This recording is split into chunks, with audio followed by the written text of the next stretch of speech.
Welcome, everybody, to Toon Talk 2.0. We have another very exciting episode for you. Oh, no, it worked? Kind of. It sounded like you kicked a homeless man, but then stifled his scream. That's funny. Anyway.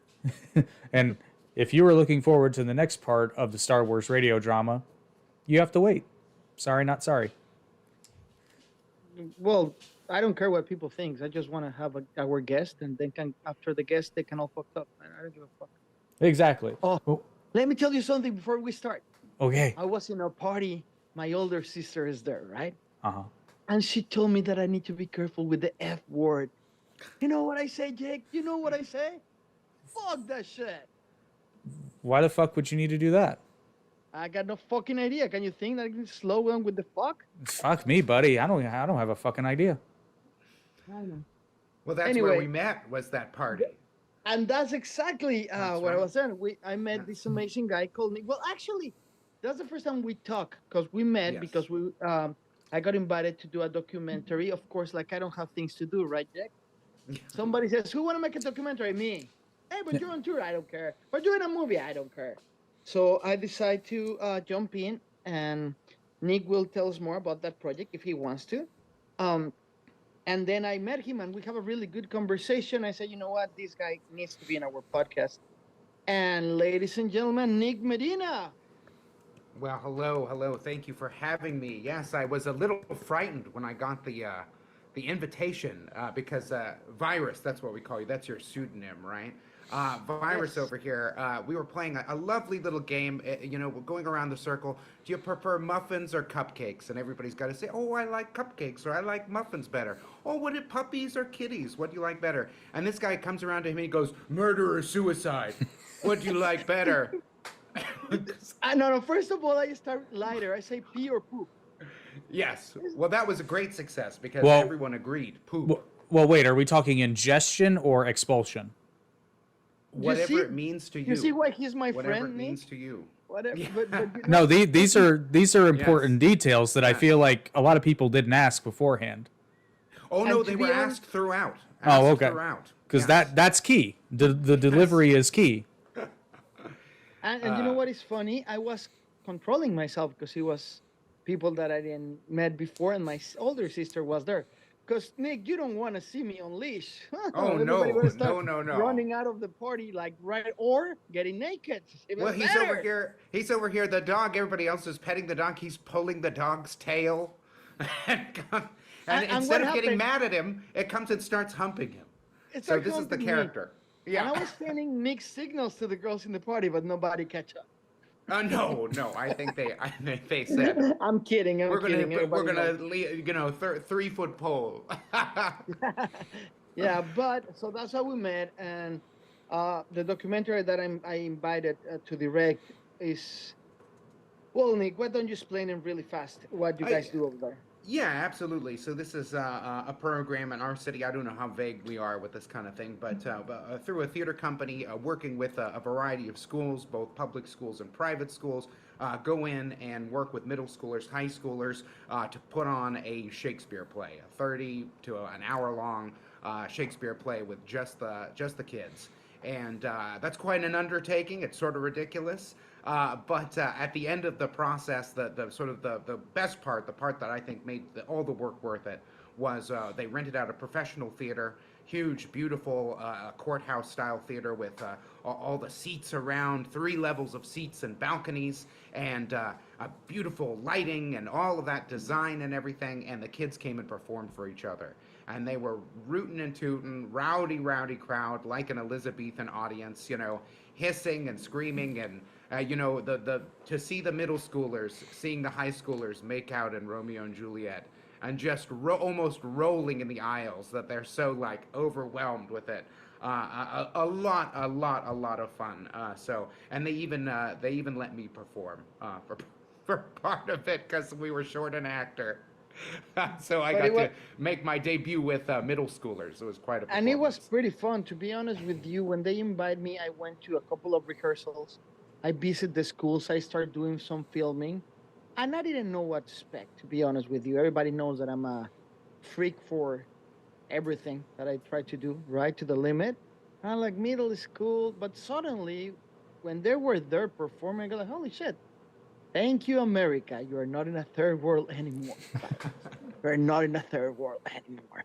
So that after that, they throw a little get together for the teachers, the directors, and the director of the company. That is the Portland Playhouse, right? That we're gonna do more things with them, and then we jump into a conversation. That's what I invite Nick. This how you need to separate between being an actor, because Nick is an actor, right? Improv, he take classes. He spread the world with classes, right, to how to become an actor, and that's where the magic starts. Imagine me, Virus Vox, surrounded by kids. Even the judge says not to be surrounded by kids anymore. That I don't supposed to be 2 blocks away from a height. No, I'm just kidding. I never been. To be fair, you didn't know it was a school. No, I was. Me no habla inglés. I thought it was a restaurant Escuela. called Chul. It's Chul. Chul. So I thought it was a pre-Hispanic restaurant called Chul. But no, the fact that I was there, it wasn't hard, but I was controlling myself, and then the dads and the moms are talking to me, and I'm like, I'm an artist. I came here to film, not to sell it, right, or talk about that. But then we went to the party and we started talking about how you need to spread yourself as an artist to control this crazy cancel culture between the new generation, your art, and your technicalities to be a professional director for kids, and how you can need to become Bruce Wayne and Batman. Remember, Nick, I told you that's a theory that Batman is the real being and Bruce Wayne is the fake. He's the one that need to protect in front of society. And in this example is, Bruce Wayne is a happy man that is not lying, but he's not the Batman. Even his voice changes. It's a psychological matter. And I think everyone in this world does that. I'm not going to talk the same way to you guys and to the audience that when I go and talk to my girlfriend's mother, right? I'm going to go like, what's up, bitch? I'm not going to do that because I'm educated. That doesn't mean that it's not me, but I need to put into a persona. When you go to work, the people that are listening or watching this, when you go to work, when you go to a first date, when you go to the movie theater, when you're having a bad, awful day, right? And somebody crosses you in the street, you got two options. You can blame him.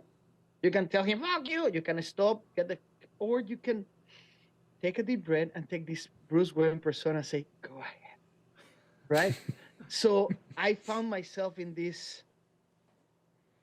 junction of personalities, putting Virus Box in a box, box in a box, and putting the director out directing a documentary for middle school and high school.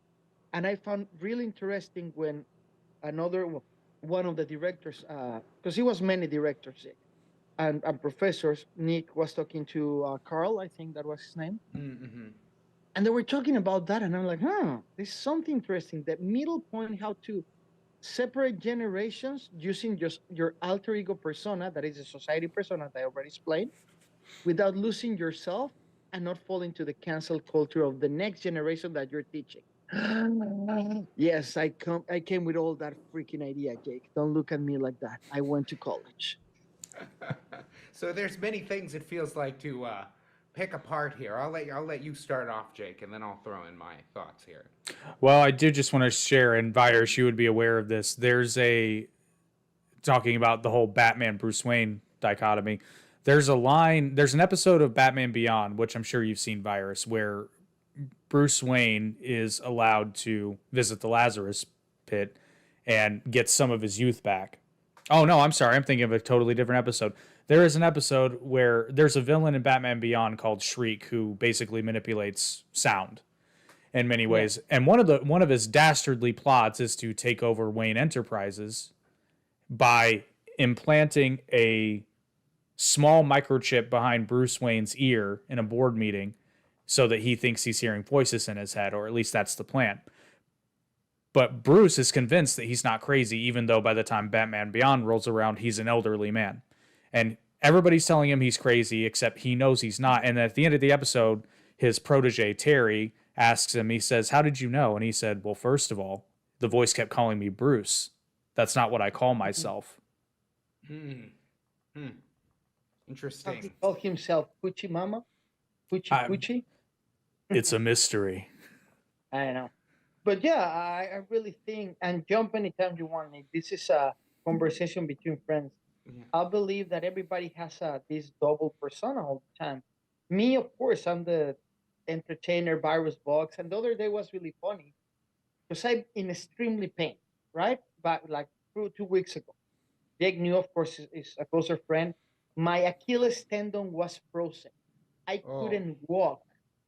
The pain was crazy because the doctor said, Before we give you any medicine, you need to stop taking anything. So I don't Hmm. want to have anything in your test." So it was like a week without medicine and the pain ugly. And I jump into our podcast and we have another guest. And when the podcast is over, my mother told me, "Hey, how you feeling? You were laughing." I go like, "No, mom, I'm a professional. I'm not ready to kill somebody right now." Yeah. And I needed Yes. to put that persona. It's not just about to protect yourself. It's because we decide to be entertainers. Uh-huh. But when you decide to be a teacher, Nick, that's harder, man. Well, I would let me take some things apart here because I feel like there is a place that I have a persona, and I want to get to that later on. But I want to say that in the classroom, to me, that feels very similar to being an actor.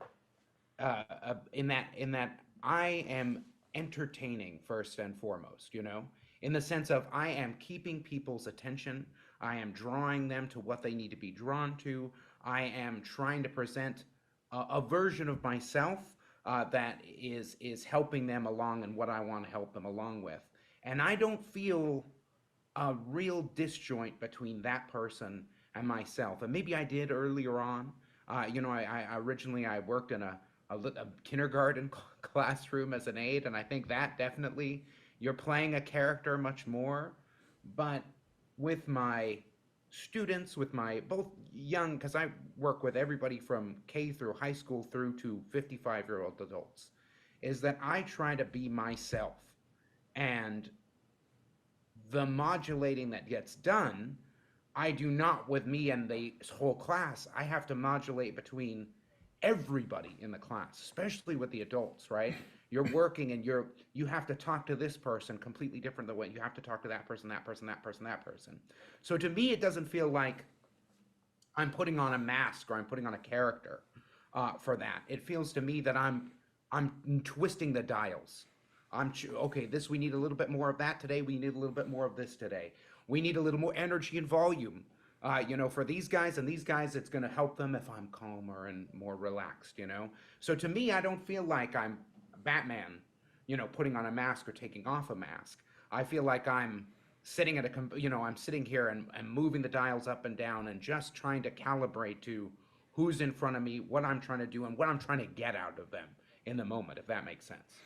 It does. And you just touched on something that I was hoping to touch on here because Virus, you unintentionally brought up a very important distinction. There's this sort of perception that a persona is a negative thing because a lot of people misunderstand what a persona actually is.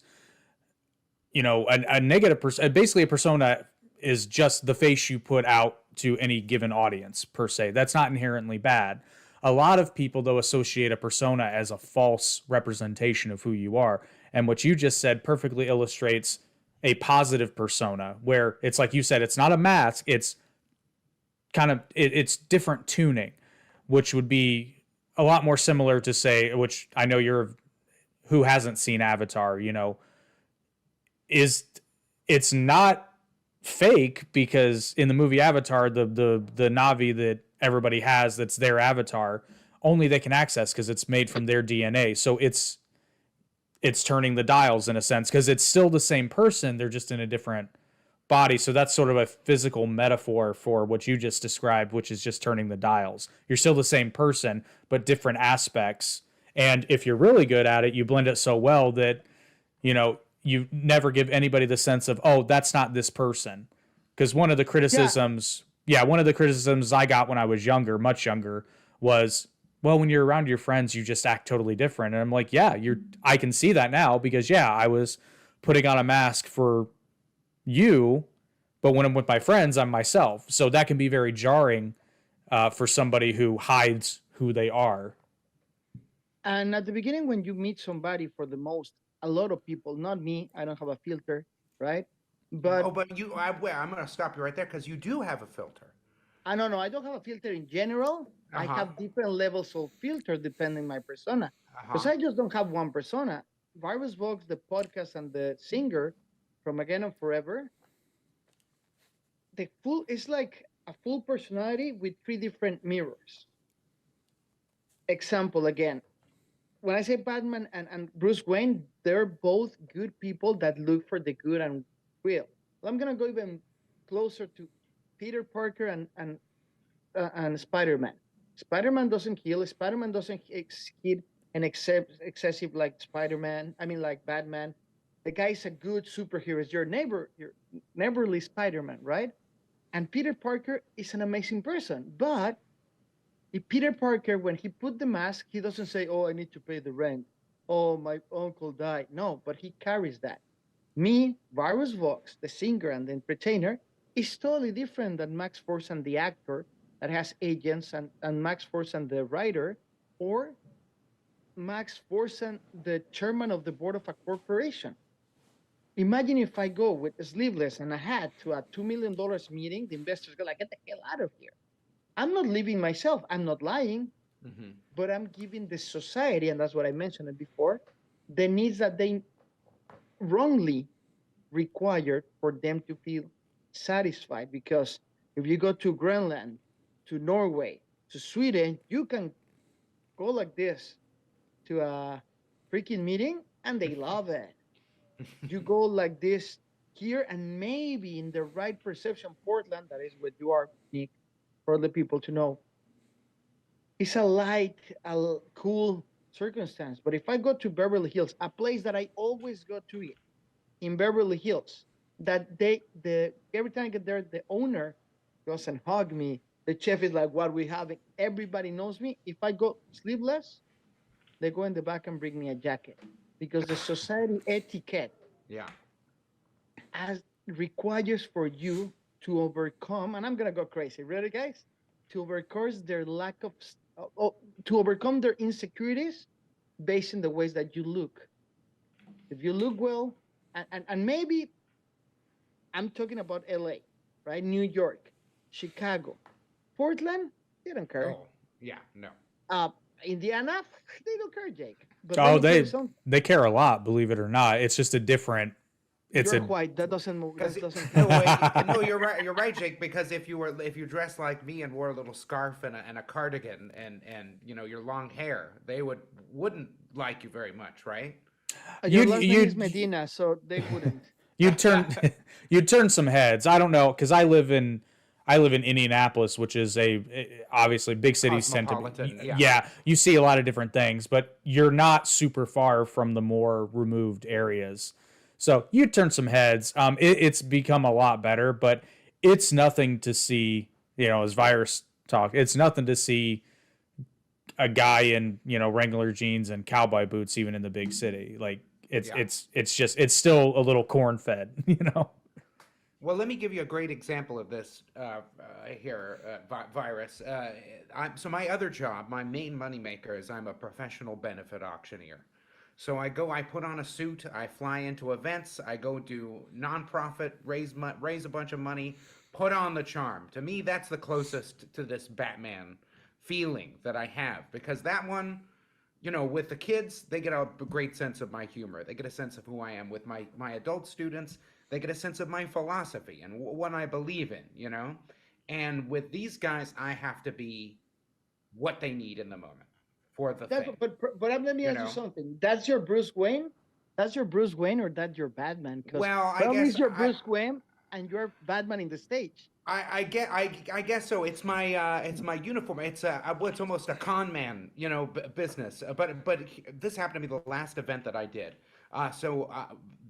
They'd flown me out and they put me in a nice hotel, and they wanted to do an early rehearsal. And I always say, no, I do 20 of these a year. I don't need to do a rehearsal. But they caught me having lunch in the hotel. And I was just off a plane in my t-shirt. All my hair's a rumple. I hadn't shaved or anything, and they were like, "Come do this rehearsal." And I have never been so disrespected as I was then. They were treating me like I'd never done it before. They were asking me, "Who even are you? What are you doing?" You know, and it was like I never experienced this. And I was really mad. I called my wife and then 4 hours later, when I walked in, freshly shaved, three-piece suit, you know, all combed up, everybody completely different, And right? yeah, So it's that's a just problem that of it was a society. really extraordinary thing to see that. Yeah. And it's a problem of society. It's funny. The other day, and I don't like to talk about this because I don't like people to have a different perception of me. But I'm driving a Ferrari from my house in Marina to Beverly Hills, right? My car.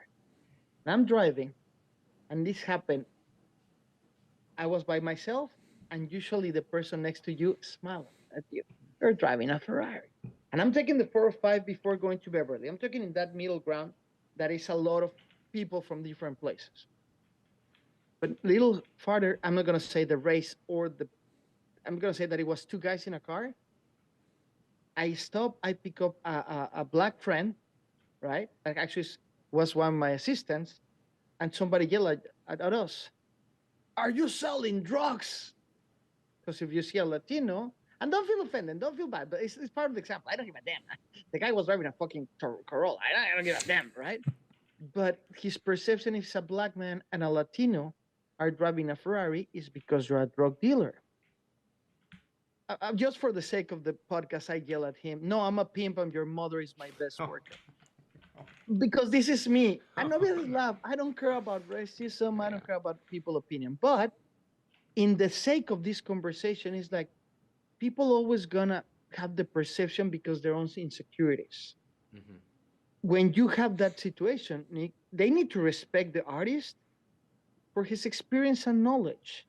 But if I'm a lawyer, you don't know Nick, but I'm a lawyer. Oh. If I go to court, right, to defend somebody dressed like this, right? Imagine if I say, "Your Honor, Barbara's box here." Like, shut the hell up, dude. Tell me your real name and dress properly. There's some rules of society that they don't need to change, but they don't supposed to exist. They don't bother me at all, to be honest with you. However, I realized that the cancel culture is taking a toll on the people that want to be themselves.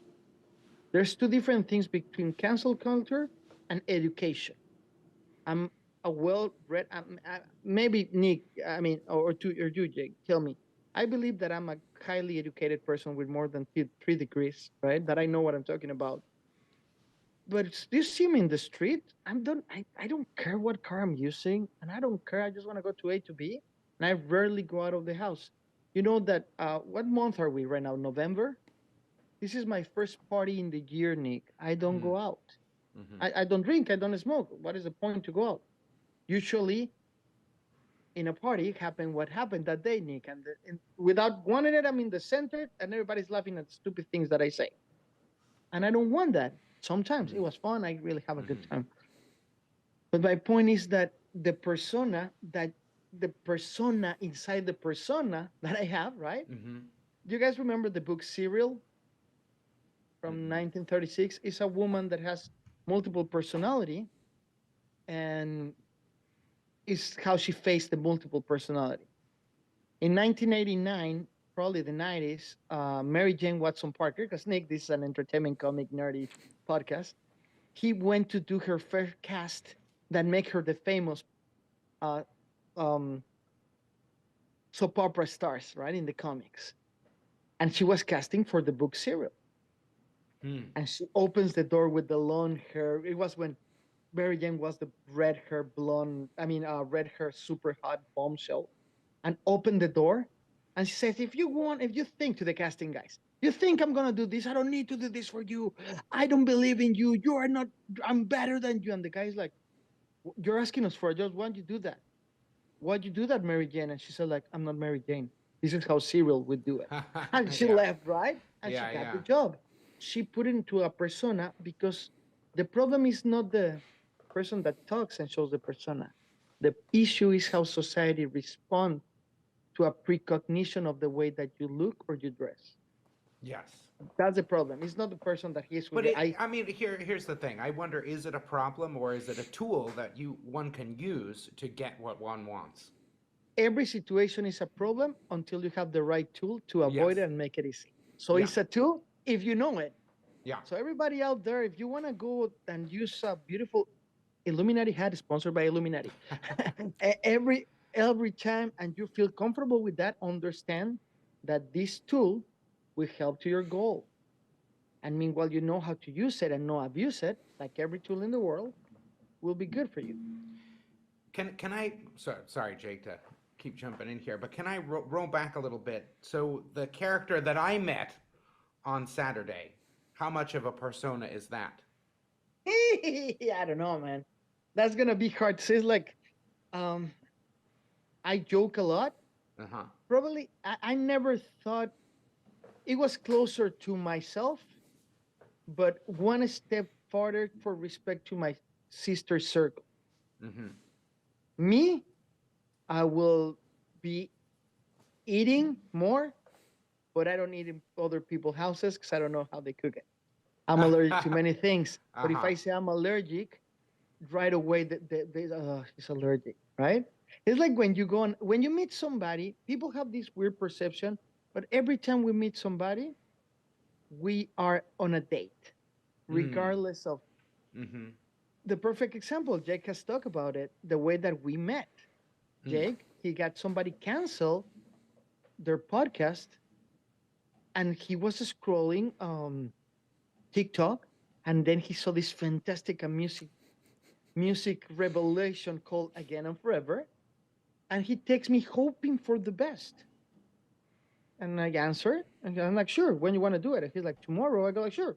He Mm-hmm. was surprised of that, right, Jake?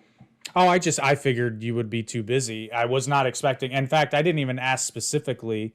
I just asked, "Hey, do you want to be on a podcast?" Because when I do the Arte podcast, I do it once a month.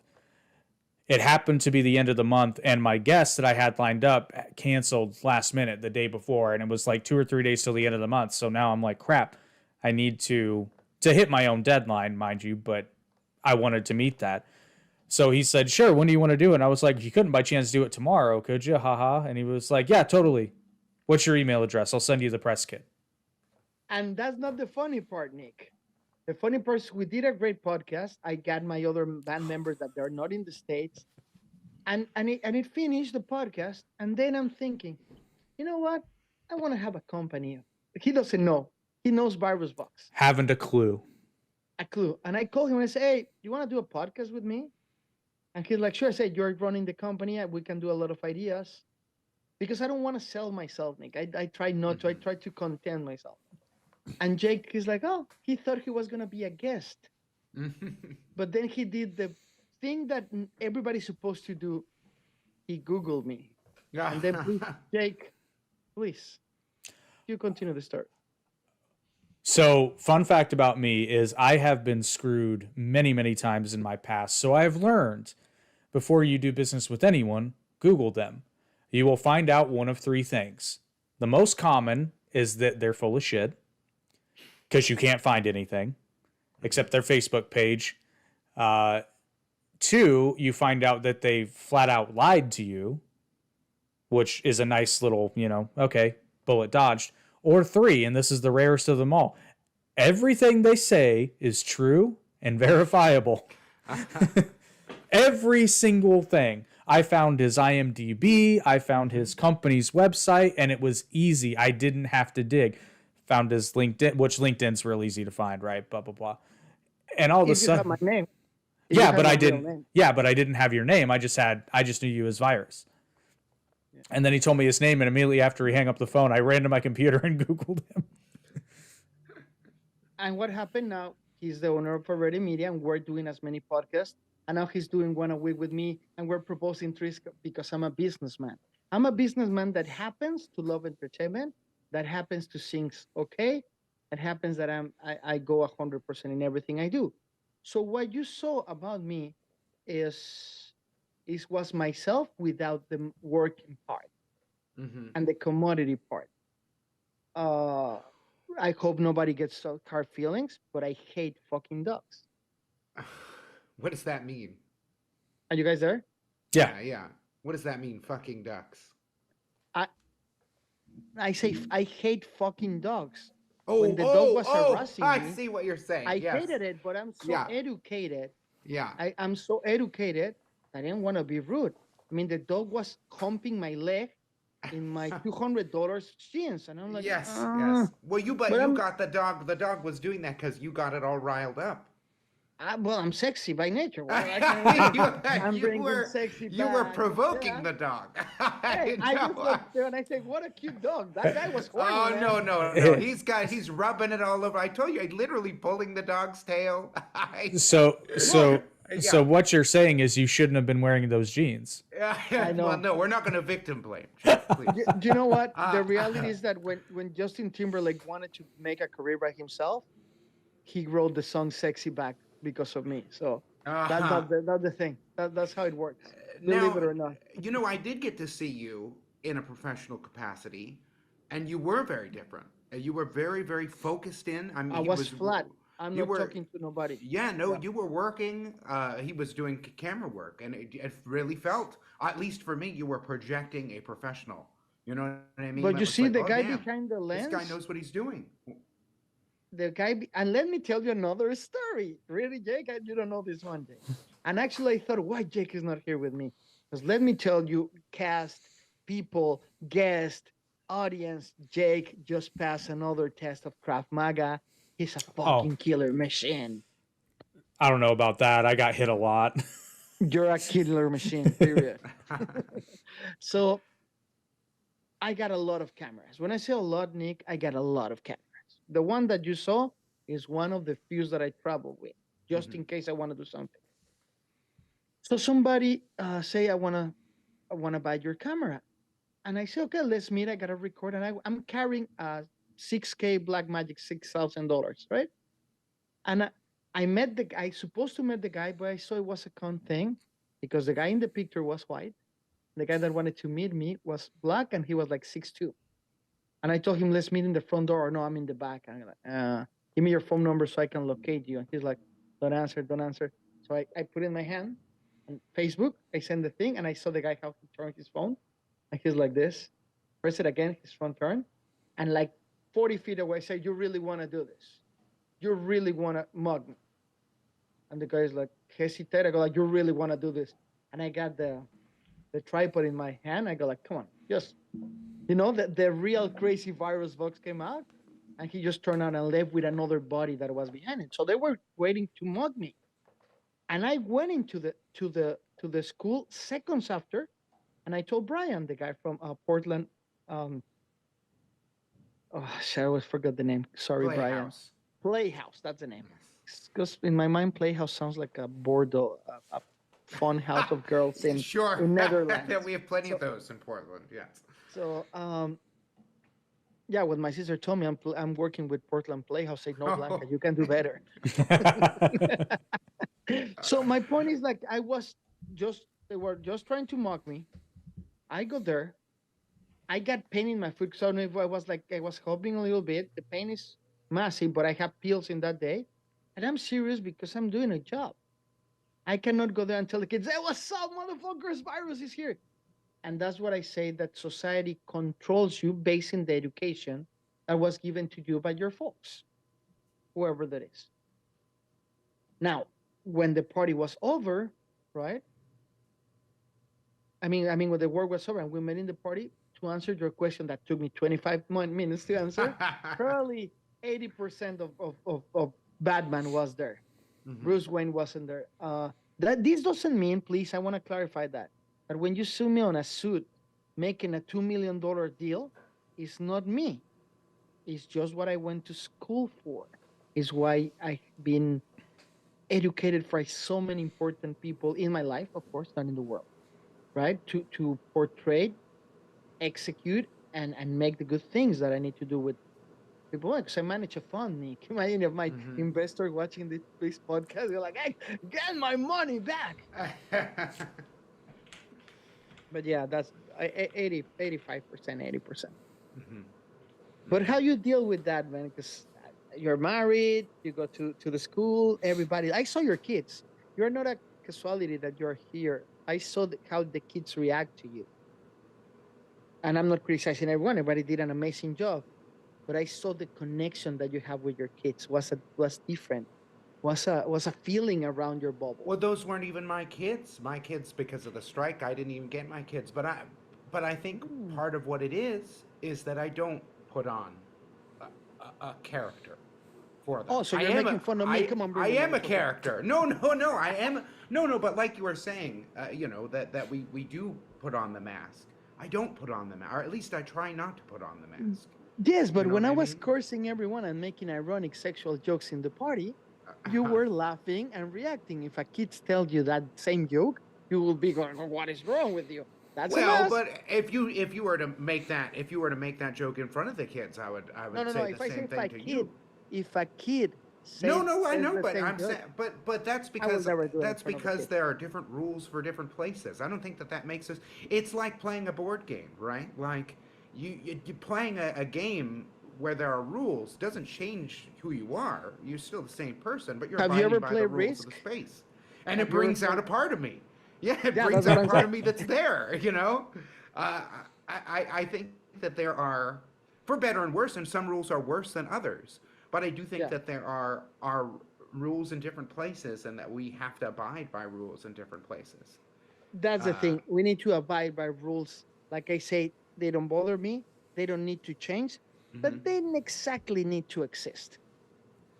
I see. I disagree. Having working with kids, imagine if kids could say whatever out of pocket thing that they wanted, whatever disrespectful thing in That the world that they if they wanted were to. well educated, they wouldn't be disrespectful. They'd be more free. But Well, that's a education, different question. Yeah, no, go if ahead, Jake. I was going to say theoretically with education they learn the rules, but the example I was going to give at a five-star restaurant, it's very inappropriate to flip the table. If you're losing at Monopoly, that's a strategy. Yeah. Well, if you do that with me, Jake, I will kill the oh shit. You know Krav Maga. Yeah, you can win, Jake.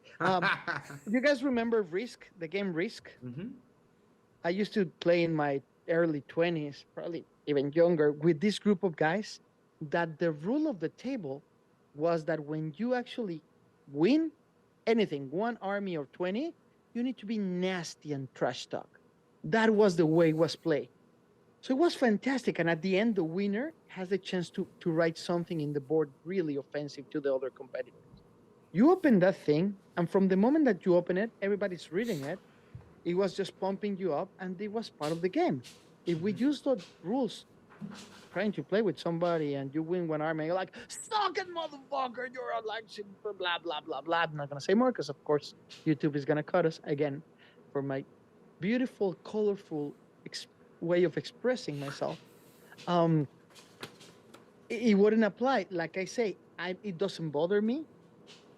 I don't mind them. Some of them they don't supposed to exist because it's when you become classist and racist and a lot of things. And I know I'm expanding myself. However, racism, and I'm gonna go there, being a Latino, right, in America, the first generation. I'm not even first generation. I'm fucking Christopher Columbus, right? I'm the first one in my family to come here. Um, it was hard, but I learned not to take offense by the ignorance of racism. Why? Because that didn't supposed to exist. Doesn't bother me. I don't give a damn. Why? Because I know that the person that is being racist is just insecure and has lack of culture. Right? That's the only thing it is. If you come physical, well, maybe that's another circumstance. But verbally, I just don't give a damn. When I was the president of the Latino um, students in Portland State University, I was attacked. My car was with the word spec, and I got X in my. I'm go like shit. Now I got a motivation to clean the car. Who will say that thanks to those kind of things, I own the biggest waterless car wash in the country? You see, the ideas come there. Benjamin Franklin got electrocuted, right? The ideas come right there. It's just the way that you perceive it. Like I say, I don't mind me, doesn't bother me, but some of them don't supposed to exist. Latin America, they're classist, they're not racist, right? So it's a matter of, like you say correctly, Nick, use them as a tool for the good and the bad, but to have the tool and have this awareness of understanding the tool, right? Is Martin Luther King said, education is the key. He wasn't talking about open one book. It's the whole education of how you receive and you express and you share your culture, regardless of what it is. Oh, you see, I'm inspired today, Jay. For all my fans out there, fuck everyone. Goosebumps. But you That's actually, you actually just brought us a fantastic segue to the next segment. But Nick, I know Nick has a class. I don't wanna push it. How are you on time, Nick? I'm good. I can stay on probably for one more. Perfect. I would say about till 6:15, if that's all right. Another Nah, 20 that's minutes. fine. Yeah. That's perfect. Next, you open to the next stage, next segment. Please. Well, your segue, you're talking about the spreading of culture and the ultimate victory of education over racism. Really, you called it very aptly the streaming Latino revolution. There's a lot. There's so much content, not just in movies, TV, even personalities. Like there are stand-up comedians that are performing exclusively in the United States now, and a vast majority of their act is in Spanish. Yeah, I mean it's becoming. You know what? We always been there, but now white people are paying attention. That's valid. That's valid. Well, Well, you can but I make mean, a clip about this. I love it. They say, well, no, "What's that's up?" true. That's true though. But I mean, part of that is again they're getting Latino performers, creators are getting into spaces where their content's getting more spread out to the general mass, not just like I guess what would you call that, the Hispanic market? Because I mean you've had The Latino market is. yeah you've had the Latino television stations for ages, but they weren't accessible to anyone other than the Latino community because you have to speak Spanish. At least in America, let me tell you that the I'm talking about telenovelas- America. Yeah. Yeah, the telenovelas, you wouldn't believe that they're more famous in Russia, Croatia, and many parts of Arab, like Dubai and Saudi Arabia. They're more famous than actually in Mexico. Well, they're You like wouldn't Russian believe. novels. They're so intense and dramatic. Why are you calling me dramatic, Nick? Yeah, Why? Why would you do I that? told you 1,000 more billion, 100, 300 million times that I never exaggerate for anything. Because Anyway. I am no virus. I am his twin. Where do you think it starts? The Cure. What is the first? What's the first piece of this? Do you think? Cheech and Chong in Yes. the 80s. Yeah. Cheech and Chong was a huge thing in the 80s. Let me tell you that I needed to read about this, and I don't feel ashamed, but that's who I am. Because of my background, I born in Argentina, but grew up in Mexico because my dad was working with the embassies. So I get to travel and grow up around the world. And when I was 10 years old, I came to live to Mexico. So I'm actually not Mexican. My English is, I studied languages since I was a little kid. I read comics, probably know more about American culture than Mexican culture. So I needed to go on Latino culture and read about that.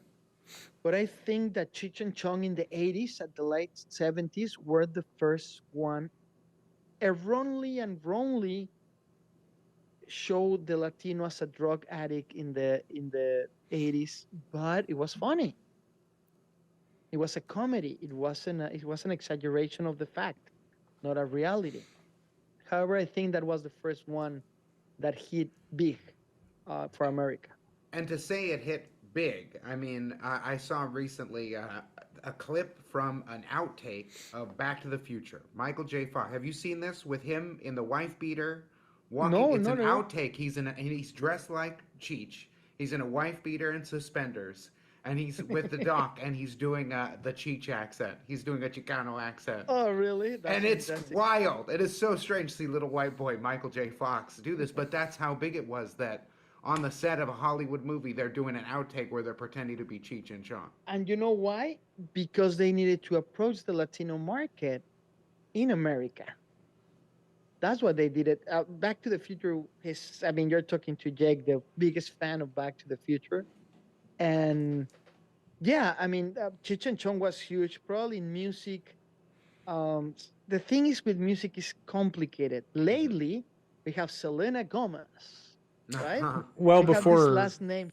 yeah, before that though, you had Selena. Yeah, Selena, but huge. Selena didn't make the crossover to America because she died too young. But she got Well, the film. I She was got gonna the say film and everything. she made an impact, but it was a 10 very years after her gradual. death was the, yeah, 10 years after she dies, Yeah. J Lo, J Lo, big yeah, Yes. Latino thing. Huge. yeah, J Yeah. Lo, yes, ate, J Lo pooped everything that Selena ate. Uh-huh. That's the sure, reality. but not Uh-huh. just her. I mean, it's funny. Even you go back to the early '90s, which I'm not going to go back further than that because I wasn't physically there. But I mean, there's still music artists that they did have Spanish versions of their songs, like J Lo did. That's not what got it played on. But I mean, Enrique Iglesias, Mark Anthony, and Yeah, but Enrique Iglesias and Ricky Martin opened the Ricky fact Martin. in the Yeah. 90s, Yes, like you Yeah. say. yes, However, they needed to sing in English to sure, have a recognition. sure. And then Yes. suddenly, even we have an enemy in this podcast. It's my arch nemesis. I hate you, Bad Bunny. Oh Oh, yeah. damn. Oh, Who's I Bad Bunny? hate you. See, this is how I'm oh, about Ryan. Who's Bad oh, Bunny? I You don't love know you Bad so Bunny? I much. No, apologize no. just to mention his I'm sorry. Yeah, because name, now you're and now gonna you're gonna Oh. Google it, and it's now gonna you're no. gonna Trust find me. out. It's gonna be a thing. You're gonna hate us forever But because for the goodwill of this is a joke, obviously. We Mm-hmm. respect Mm-hmm. that he works a lot. I just don't listen to his music Yeah. because he's the fact. But changing that back, Bad Bunny was one of the first artists in Spanish that has highly rotation in the top 40s. Mm-hmm. He's a urban hip hop reggaeton artist. Gotcha. Huge. I'm Yeah. talking about the third most paid tour in America that generates more money in America. Wow. And just in America, around the world, the guys, it's like Ricky Martin fast with Living La Vida Loca. Now, Ricky Martin with Living La Vida Loca, and I got a story that is going to blow your mind. Do you guys know that Living La Vida Loca is actually a cover song? I'm not surprised. Hmm.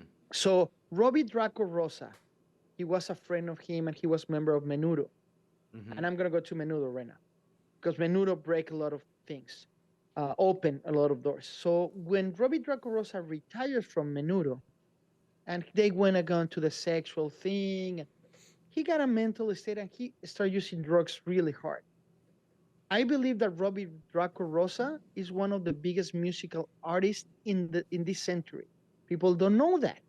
You can ask to any musician and show them one of their songs, and they're like, musical they're really complex inside of simplicity to everybody can sing. And he wrote a song that sounds like Alice in Chains called Living La Vida Loca. That actually is a point in LA. They're gangs, like the Crips, right? And they're Latino gangs. And it was one big in the 70s and 80s called Living La Vida Loca, that is portrayed in the movie. A huge. I love this movie. El Gallo Negro. What is the name of Crucito? Blood in, Blood Out. The movie Blood in, Blood Out. That is like the Goodfellas for Latinos. Uh-huh. Uh-huh. They say the tres puntos, that is the 3 points, because the logo was 3 points, that it was living la vida loca. So taking that factor, the whole song, Living La Vida Loca from Robbie Draco Rosa, rearranged for Ricky Martin, they're talking about the trip when you use heroin. Mm-hmm. She make you turn your clothes and then go dancing in the rain. The color of the heroin when you're warming it. I watched it on a movie, Jake. I didn't do it. Of course not. It's brown. Talking about the color brown, and it's a movie. It's a song about heroin. Obviously, Ricky Martin is looking for a new single because Yeah. he's one of his best buddies. I will love to share. Hopefully, we can put a little bit, 8 seconds. Nino is our Yeah. producer and editor. Nino, 8 seconds of Living La Vida Loca by Robbie Draco. If we do 8 seconds, we don't gonna get banned. But it's such a good song. You're listening to a Spanish Alice in Chains in the 90s. So they use that song and then have Ricky Martin open. And when it becomes really open, the market with with Living La Vida Loca is when Fred Durst, yes, people, Fred Durst, the mean badass from Limp Bizkit, signed to the record label Enrique Iglesias in his fourth album, International, his first in America, and then they do the song Hero that breaks every girl heart because he got beaten in the video. You know, that's so funny about the Living La Vida Loca. I did not know that, but that's the exact same story behind There She Goes, which was a big hit for with Sixpence None the Richer, but was Yeah. a serious song, and Torn, the Natalie Imbruglia song from the 90s. Both Torn, of those yeah. are or earlier songs about heroin that Yeah. then got repurposed as little pop songs about But you know, it's funny. The 70s were relationships. big on heroin. Oh, yeah. They were big on heroin. I mean, but you're right. Usually, the most famous song in the 70s is not a cover. That is the Bee Gees, right? Staying Alive, the whole soundtrack for the movie. Yeah, people that don't know, that's not a song. It's a soundtrack for a movie called Saturday Night Live. A lot of people Fever. don't know that, Jake. Yeah. Oh, Fever, yeah. He had a fever. He got a fever, yeah. See, I say Saturday Night Live. Sorry, I'm And used to say Saturday Night But Live. his antidote was dancing.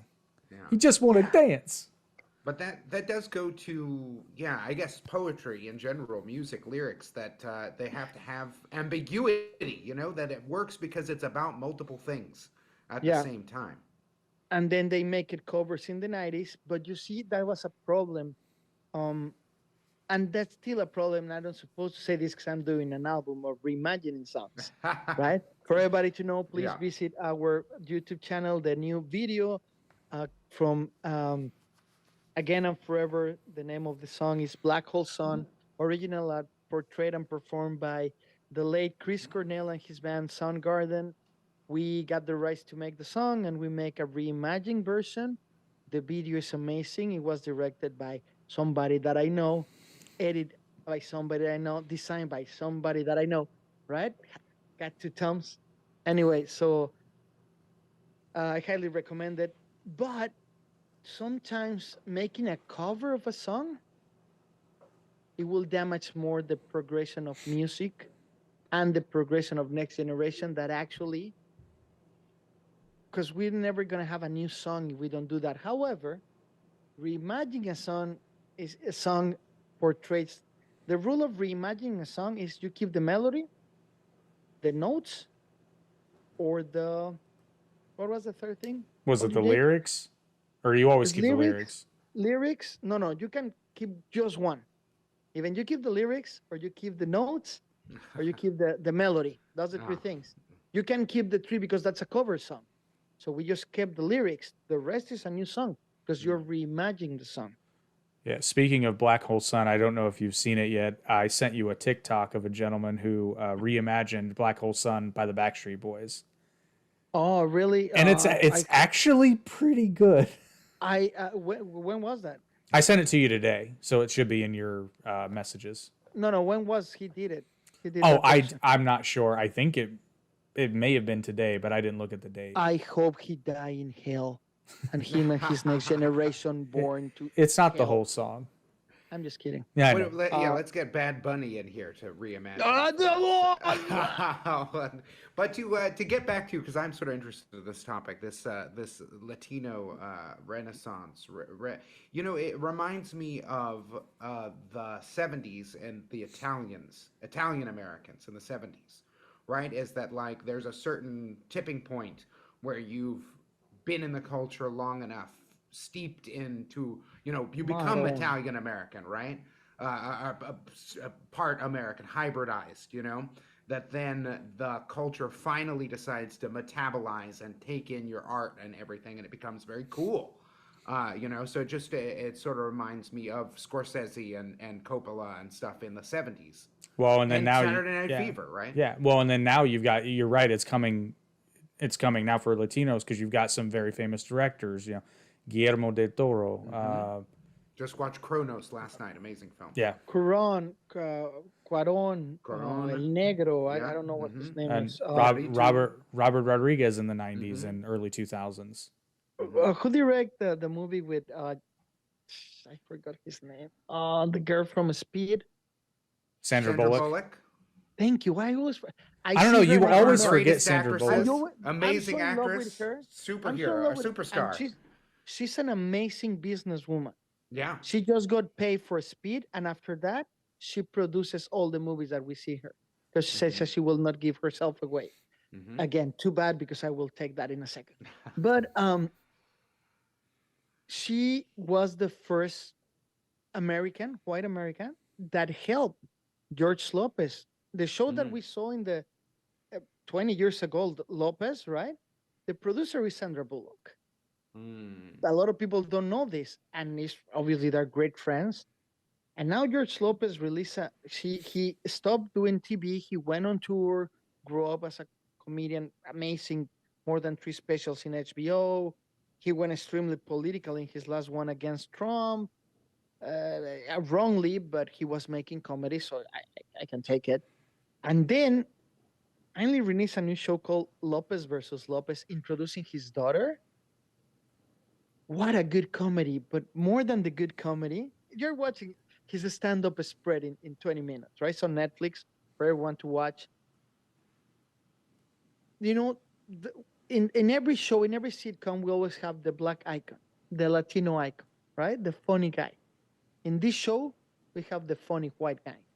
That is the funny. He's the nerd, the guy that played Dungeons and Dragons, and He's the token husband. character. He's the token character, They and it's fantastic. He's the token white Jake, guy. Yes, Jake. It reminds me of you, brother. No. But they did that in because I talked about this last time you were talking about Lopez versus Lopez. They redid they reimagined the show One Day at a Time, but with a Cuban American family, and they have they have a token white guy on the show That too. was the owner of the building. Yeah, Was the owner of the building. yeah. Yeah, exactly. Well, Rita Guerrero is well known to have everything that she touches goes bigger for everyone. But that show was in Disney Channel, and this one is NBC. 20 episodes of all America being able to access them because yes, this generation and this generation and the previous generation we do streaming, but mom and pop still watching TV, guys. Mm-hmm. They hate the controls. They can understand the controls, so they watch the news. They have that segment of people that still watches TV through cable. Cable companies still exist. It's like selling albums in the record company. I mean, the music business. So my point is, Lopez versus Lopez is so funny because have the token white guy and the token black guy, and the rest are Latinos, and the jokes are not in a racist way, but in a racist way against white people, and it's really funny because he doesn't show himself as a savior of the good guy. The guy's an alcoholic that lost his company and he's living in his daughter's couch, right? So he's a loser.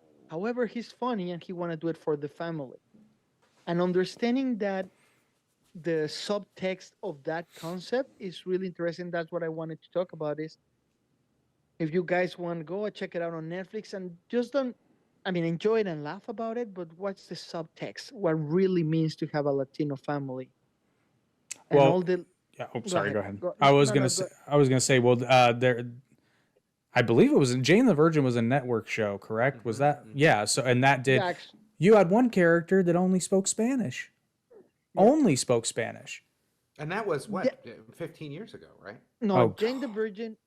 Yeah, well, that was so long ago. Jane the Virgin, are you talking? Or which Yeah. one? Jane the No, Virgin. Jane Yeah. the Virgin is closer.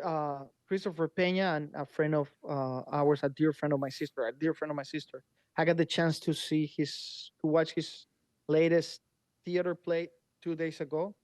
My sister did the lighting design. It was fantastic. And I get to meet the guy. And he did a lot of things in Jane the Virgin.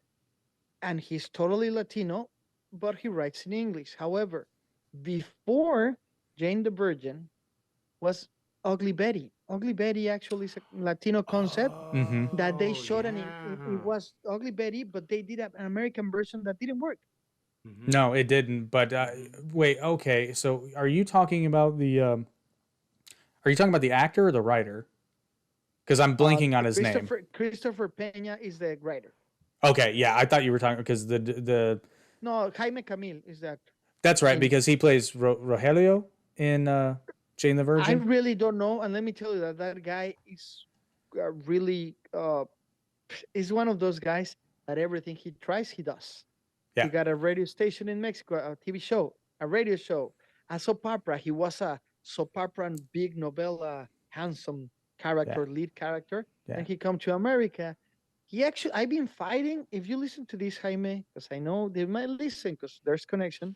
Um, he made a movie, a fantastic movie called 7 Days, around 2001.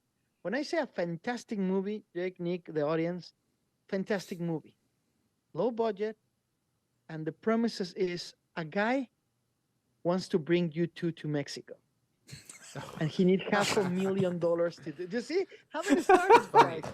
That's funny. But he hilarious. just got $500,000 loan for an hour, and he goes to a casino to bet them so I can make the money, but he loses the money. Oh no. As I he- can see as he- that. so the owner of the casino, that is an underground casino in Monterrey, Mexico, put a gun in his head and say, "You're gonna give me the money." And he says, "There goes you too." And the son of the gangster is Jaime Camil when he was like 28. He's like, "You're talking about you too? Yeah, I'm gonna help you. That lend me." And he's like, "You got 7 days to pay me the money."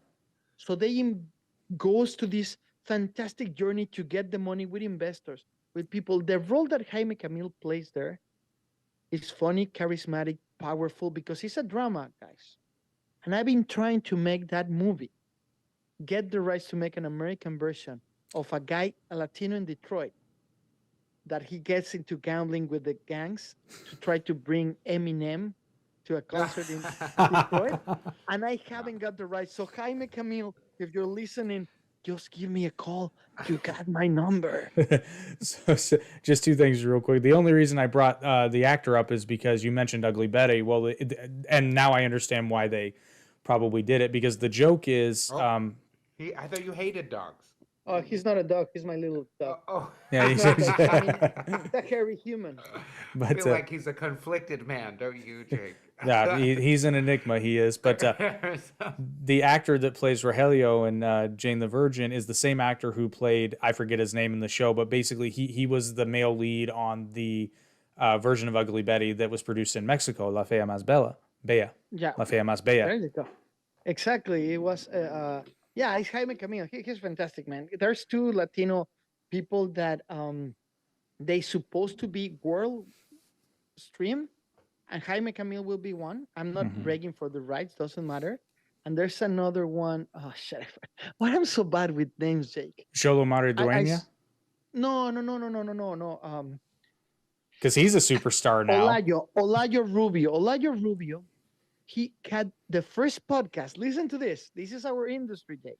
He got the first podcast, and he was #1 in the world for 3 years until iTunes separated by country, and they sent him to #1. And he's like, "I'm not doing this anymore. It's stupid."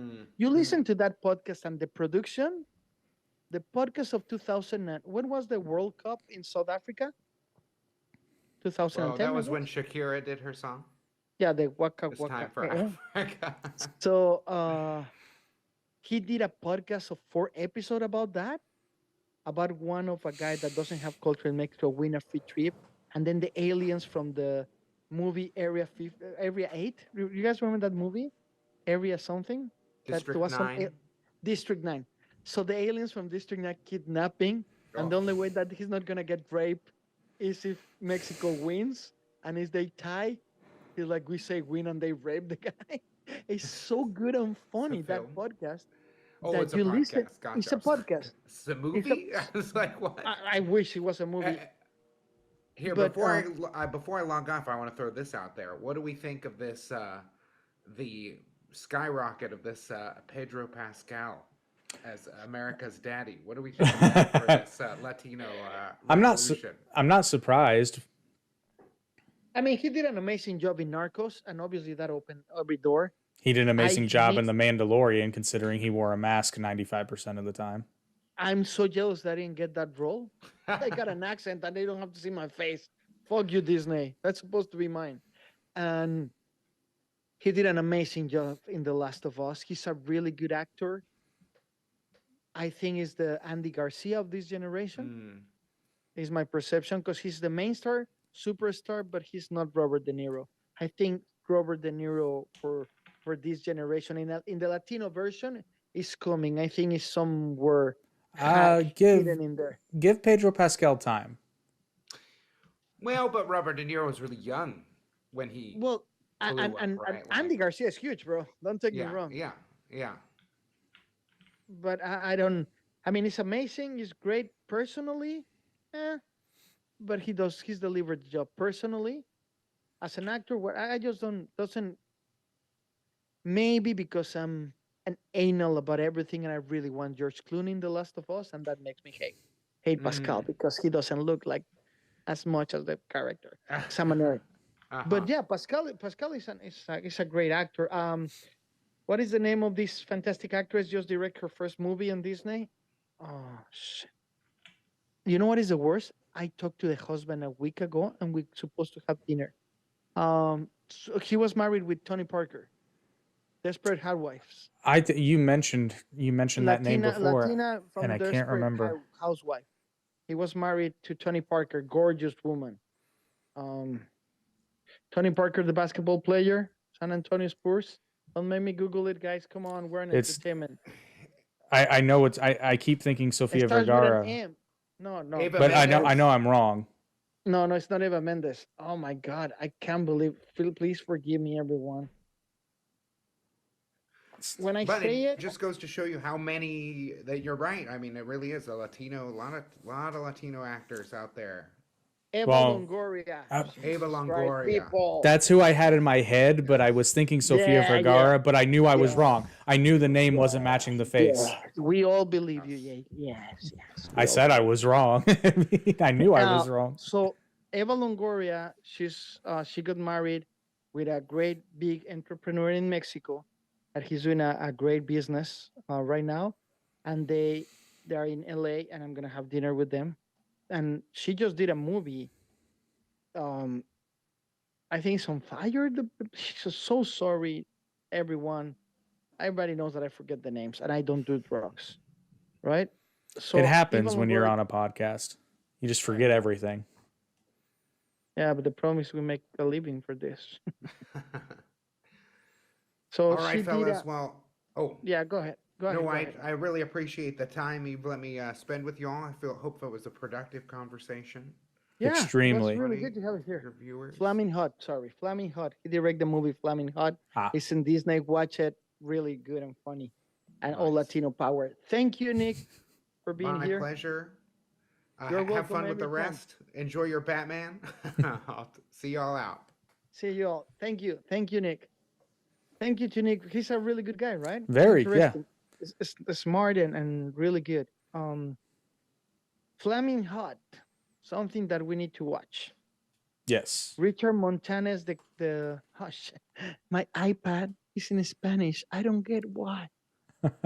When you try to read in English, but it's the way that Richard Montes become the owner of Cheetos, and how he created Cheetos and he became a huge entrepreneur. Oh, Fleming. Oh, I saw that a preview for that. Yeah. And she did an amazing job as director, Eva Longoria. The screenplay was by Louis Colic, right, and Lindy Vett Chavez.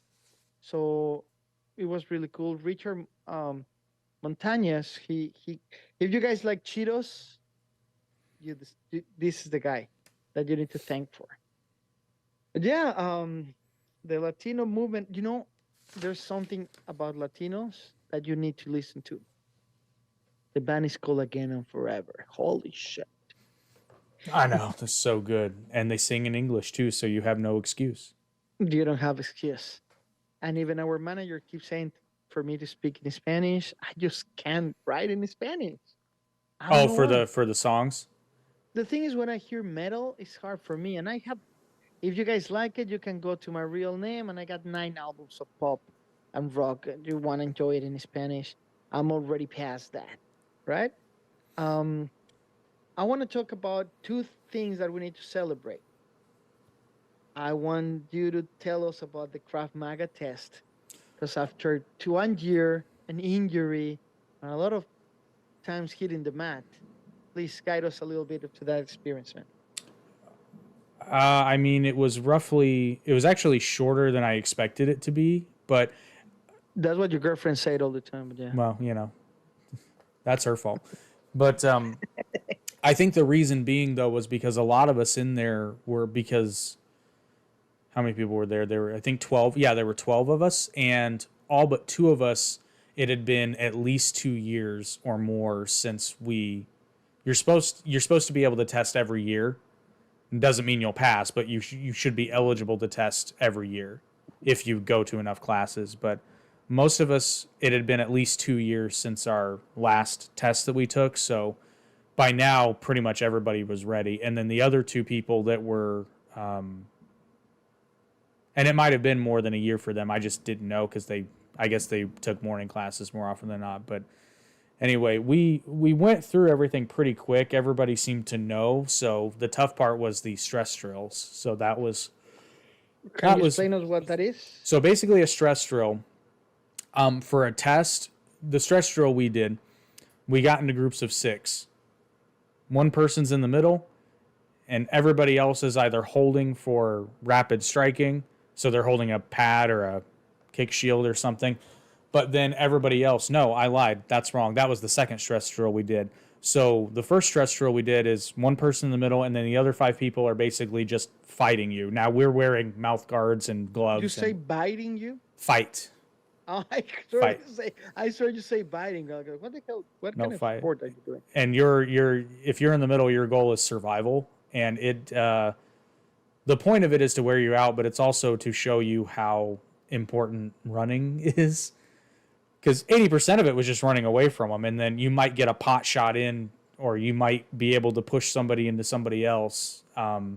Is rough. I got thrown around a lot. I took a couple of shots to the face.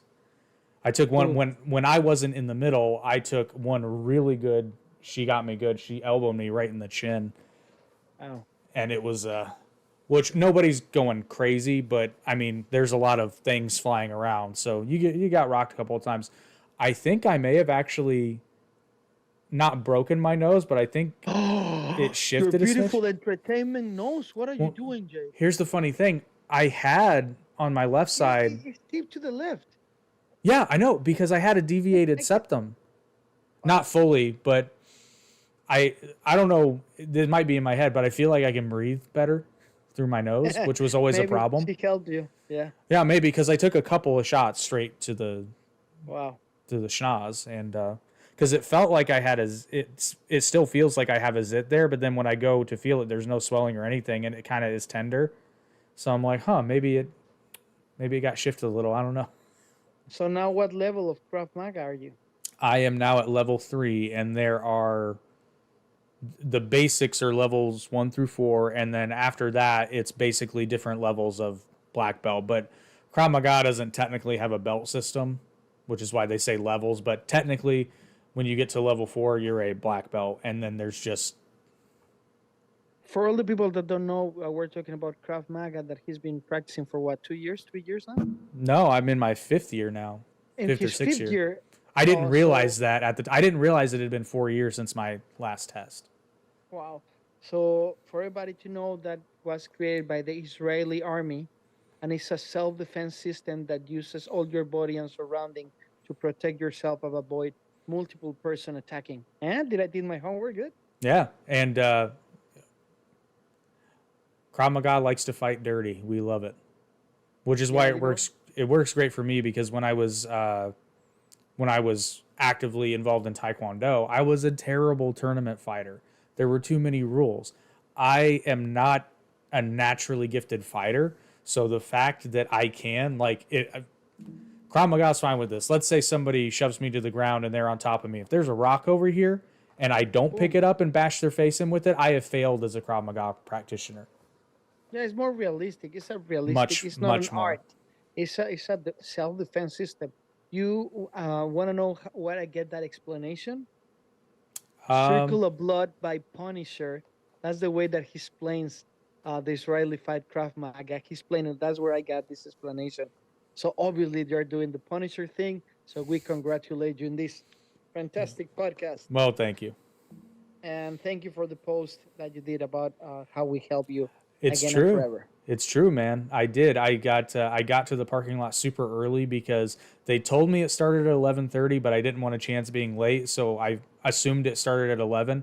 So I got there at 10:30, and I'm just sitting in the parking lot psyching myself up because I started thinking about it as I was driving there, and I was like, "Son of a bitch! Like this is." It was a really weird moment for me because it's not like, I'm losing you, Jake. oh yeah,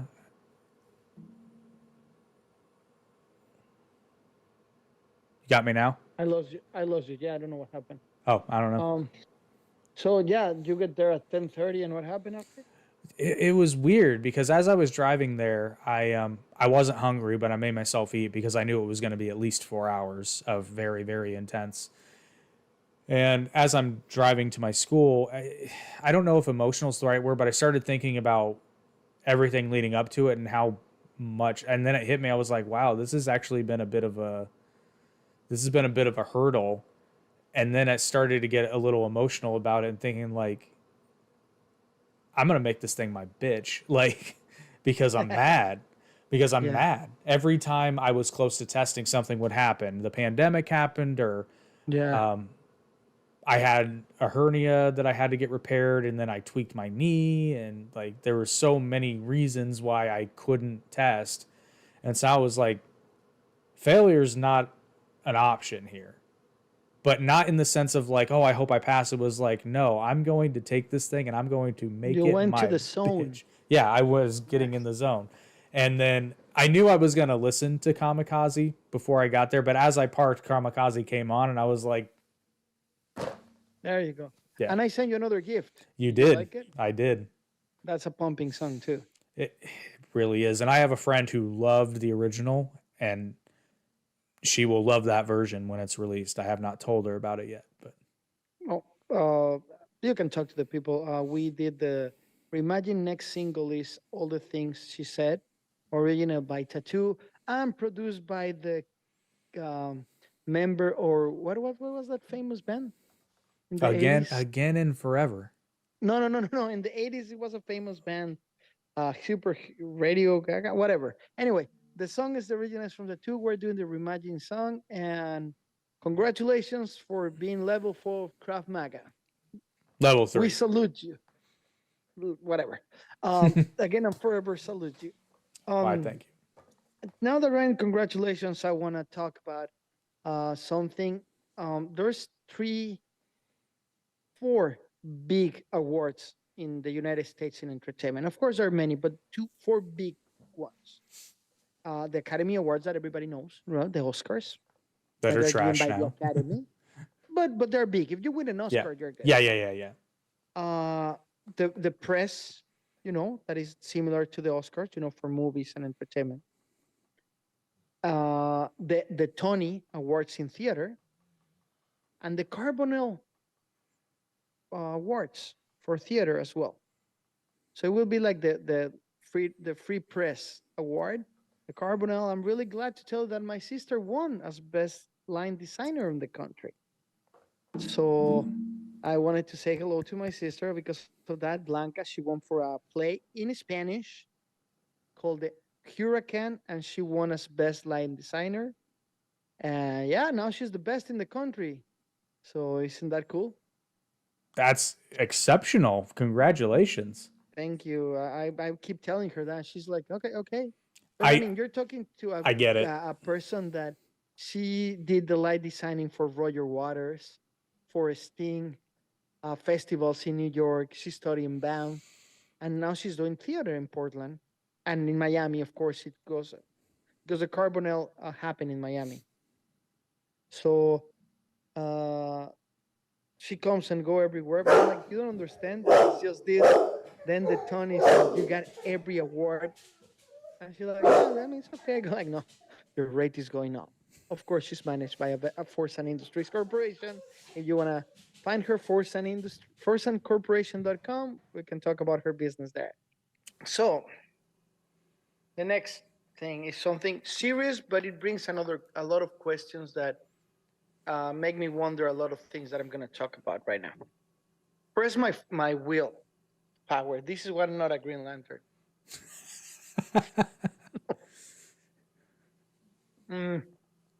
Please, because I'm eating. I actually know nothing about this. I was surprised to see it. So, Okay, so Puff Daddy got sued. I want to see your face on this. He was sued by sexual accusations, trafficking, um, and all this happened because she was sued by an ex-girlfriend. He says that he raped her. So we heard this before. Yeah, another one. it's very sad that my first reaction was an eye roll when you told me those accusations. That should say something about accusations like that among, being leveled at celebrities. You know what is like I say, we don't know if he did it or not, but it feels weird that he gets sued by an ex-girlfriend. It just feels weird, and she do it way before the fact. Casey, whose legal name is Cassandra Ventura, date comes for more than a decade. He was a girlfriend 10 years. She alleged that over the course of the relationship, Combs assaulted her multiple times, visually beating and raping her and controlling every aspect of her life. So he's actually accused of rape and several physical abuse. Damaging lawsuit filed the ex-girlfriend Cassandra Ventura. The singer Cassie alleged Combs abused her for more than 10 years. So explain me something. If he did it, why she waits so long when they're not together to sue him for money? I mean, that's the first question from any case like this. It sucks because I'm not saying that it. I mean, in the realm of possibility, it could be true, but how are you going to prove that? Yeah, but she's asking for $30 million. Well, that right there. She's not asking for him to go to jail. She's not asking for the law to her demand that was her. She's asking for $30 million. Is this is a civil suit then? Yes. Yeah, but a prosecutor will decide to go a criminal thing. However, it's weird that how she was always there and now they're not together. The answer from Puff Daddy was Mrs. Ventura has now resorted to filing a lawsuit with baseless and outrageous lies. So he says it's not real. But let me go back to Kobe Bryant. Do you remember Kobe Bryant when he was accused? Dude, he was one of the most respectful human beings ever. Yeah. He got married really young. He was 19. She was 17. She turned 18. She got married with a Latina, right? Kobe. For the people that go crazy before they say anything, there's a law called Romeo and Juliet that when he's underage and she's underage and they have a relationship, they're allowed to have continuous relationship with the parents' consensual right. So he didn't commit a crime. Then he got married really young. And then at 23, extremely young, he got accused for sexual. He said, yes, I cheated on my wife, but I didn't rape no one. I apologize. I was mistaken. And after that, he became the example of a good father, of a good devoted guy to his craft that was playing basketball. It's the first thing that came to my mind, because at the end of the day, if we look to all the accusations and all the rapes and all like that, why they always come by somebody that is not successful in their own craft? Well, and the worst part of it is they do, but you just don't hear about those because the media doesn't care about them unless it involves a celebrity of some kind. And unfortunately, when you highlight, so if you only highlight the Kobe cases and the Puff Daddy cases and even the Andrew Tate cases, which has a little bit more validity, but not a lot more based on evidence, which either hasn't been released yet or doesn't exist, is that now you have a perception by a lot of men out there that anytime a woman levels these kinds of accusations that, oh, she must be lying, which is not true. because when money is not the object, I mean, sure, sometimes people make false allegations. It happens, but it is not nearly as common as it seems. But it's But because you know what? He's damaged. His image is damaged already because of that. I know, and I understand that, but that's not the only thing that's damaged. Is what I'm getting at. What's also damaged is the reputation and the validity of legitimate claims made by Yes. normal people. It's two things are fantastic right now. First, I can't stop eating these holes. Thank you for my sister to buy it for me. They're donut holes. Now I understand why I'm really not a Green Lantern. I don't have force of will. I'm begging for you to talk more so I can keep eating. I shall. But yeah, you're but- right. The damage, and Puff Daddy might walk away from this, especially obviously if it's not true. And But the damage is done. but it might not stick though, because again, like you and I, our first reactions were, because I think you're right. I think it's $30 million. Really? Okay. Now, I'm reading. She says, he was uncontrollable rage and forced Ventura regularly to engage in sexual acts with male sex workers. He got photographs and film. She was given drugs before and during, allowing her dislocating during these horrific encounters. According to the suit, Ventura was a victim of sex trafficking, and she was required to engage in forced sexual acts in multiple cities. If it's true, why she took so long? If it's not true, what gives her the right to damage the people that has been through these things? So here's the thing. Those are some Yes. very, very specific allegations, and she says that there is evidence. Therefore, they can get the evidence through discovery. So if it exists, it should be feasible to get. Well, and they thus say it was prove her recorded. case. They never said that it was actually saved or not destroyed, but the simple fact, and I'm reading the quotes of the Guardian, the Guardian, the newspaper, the Guardian. When she say I was raped in multiple cities, is so they make it a federal case. So it More got than powers. more than likely, but again, so But what? you have say to. again. Oh, You say again. I mean, you have to. And I'm not saying this facetiously. I'm just saying, show the evidence. Yeah, and I get it. Nobody deserves to do that, but I feel bad No. for the people that real went through this. Yes. And don't have the means, rarely have the means to actually go for their accusers, or probably more common, I would assume, is feeling unsafe in doing so. Yeah, it's complicated, man, because it's just weird because every time we heard about some celebrity, it just gets stuck. Maybe it's not gonna stuck legally, but it gets stuck in everyone. I mean, Puff Daddy is still important in the industry, but he's not important. Not right anymore. He's not a present guy. He's a producer, right? Yeah.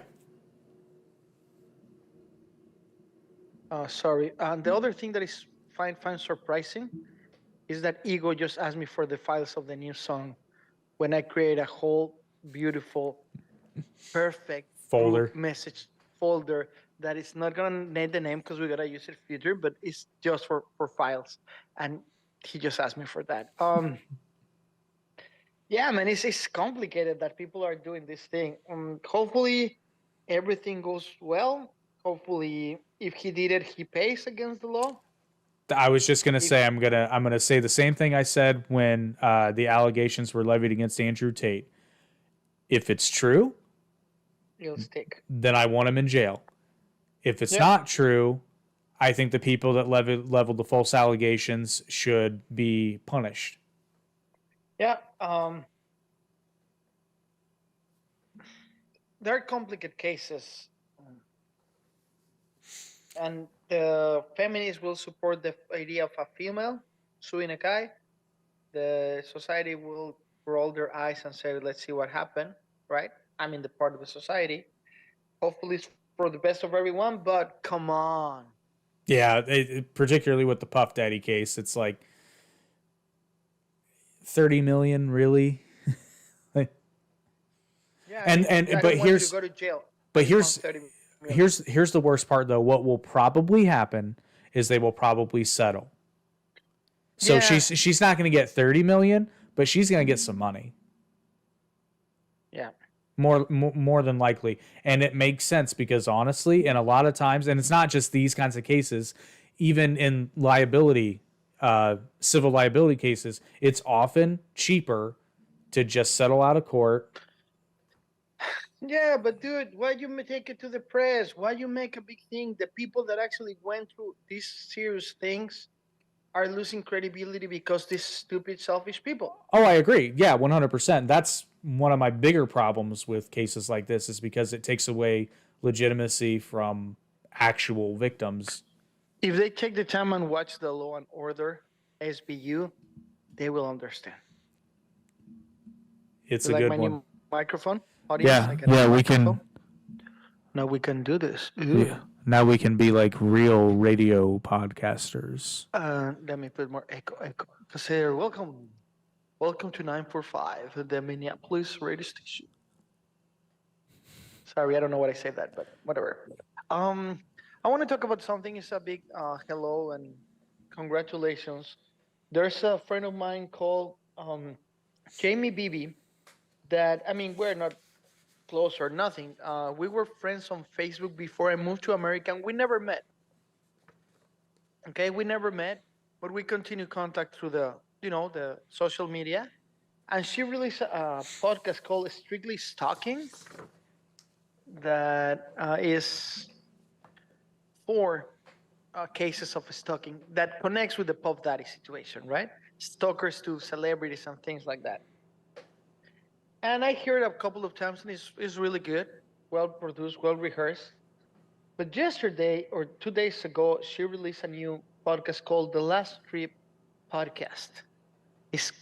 She travels for a living or for joy. So every time she travels, she finds a case, a mystery case of a crime real life, make his follow through and detective things in whatever. And this was in Bahamas, I think. And the first one is the name of the podcast is The Last Trip Podcast. And it's a new true crime podcast delving into the captivating world of true crime storytelling.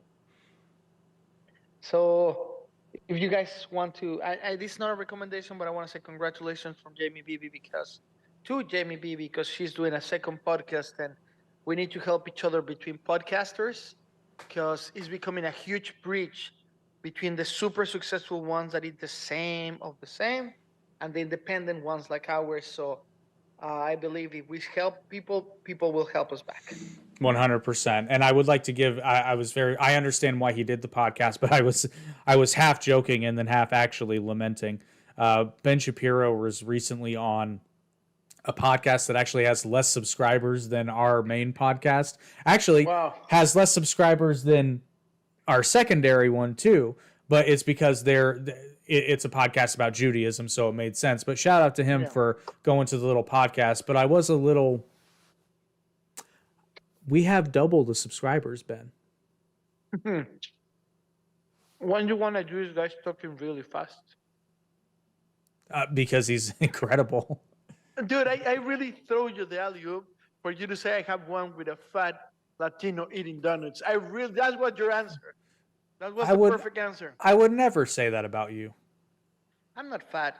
And whoever that thinks I'm fat, they can suck my big fat tummy.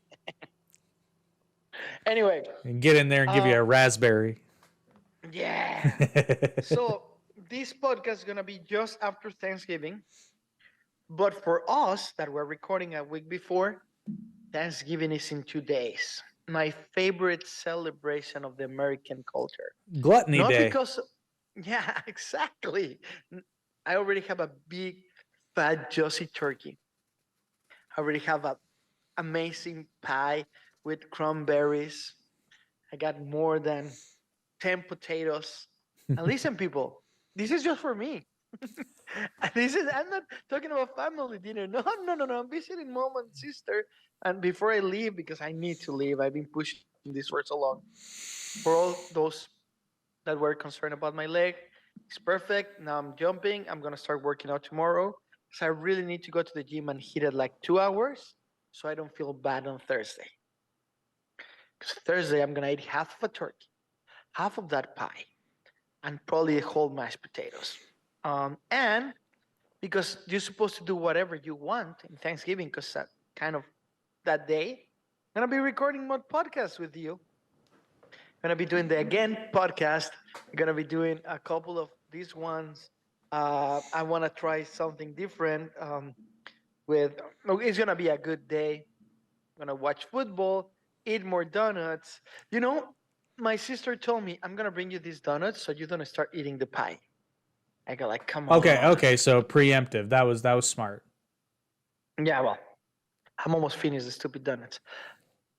But what are you gonna eat? Something special this Thanksgiving, Jake? I will, but I don't know what yet. So when I'm not going to be with family, I don't go to the trouble of making a turkey. But a couple years ago, I made a couple of bison steaks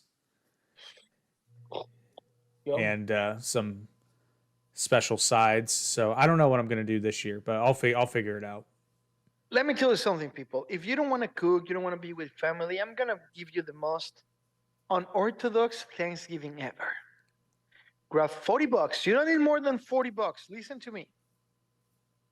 Go to Panda Express and get two familiar, the $20 special for family. Get two. You will eat more than freaking Thanksgiving with turkey and bullshit. I highly recommend that. Trust me, I did it once. Wasn't Thanksgiving. I was watching The Last of Us, and I eat it to The Last of Us. The next day, I needed to give away to a neighbor. I couldn't. I couldn't. I couldn't even. I walk Aussie in front of Panda Express, and I was like, oh, oh, I couldn't do more. I I couldn't do saw more. I saw an ad that I guess Popeyes is doing turkey on Oh, Thanksgiving. really? Yeah, Let me tell you something. Did I tell you the story about the Popeyes for me? I don't think so. 12 years in America. 12. Oh, no, wait. 8? Yeah, 12. 4 in college, 8 now. Never tried Popeye in my life. Ever. One day I'm driving from Los Angeles to Portland. Probably I'm 10 hours into the road. As you know, I'm crazy. I'm going to go all the way. I, I'm tired. I decide to stop in the first motel, whatever. No Motel 6 because they rape people there and I wasn't horny. I stop in, those. It's beautiful how America, because I don't drive. Everybody knows how arrogant I am. I don't drive a lot. So I discovered these stops for people to rest. I opened my phone, you know, look for a good hotel stars, reserve it, was like $110. I'm like, surprise. Go there. It looks really weird, but it was clean and everything. So I put Aussie down, everything, and I go like, I need to walk Aussie. I'm hungry. So I start walking, and what is in front of the hotel? Popeyes. Popeyes. I go like, whatever. I never try it. I don't know why. Parenthesis. Popeyes in Mexico is just a cartoon. Remember? Popeye. In Mexico, we call it Popeye. Actually, it took me, from those 12 years, 11 and a half, to understand that it was pop, I. So that means tuerto in Spanish, right? No, in Latin America, we believe it's a name. Because it will be, the translation will be tuerto, like with an eye out, right? So we call it Popeye. So I never go like, what are they going to give me spinaches? Never knew what it was about. I'm not kidding. I went to Popeyes and I look at that, and the lady comes in the middle of nowhere between California and Oregon. The middle of nowhere. Anderson was the name of the city. Tell me what I can get you. Welcome to Popeyes. I go like, seriously, like never been here before. He's like, oh, you're visiting America. I go like, I've been here 8 years. He's like, oh my god, what do you want? I go like, I'm gonna give you a free drink. I go like, hell yeah, right? So I say that story, and I tried the Cajun hamburger.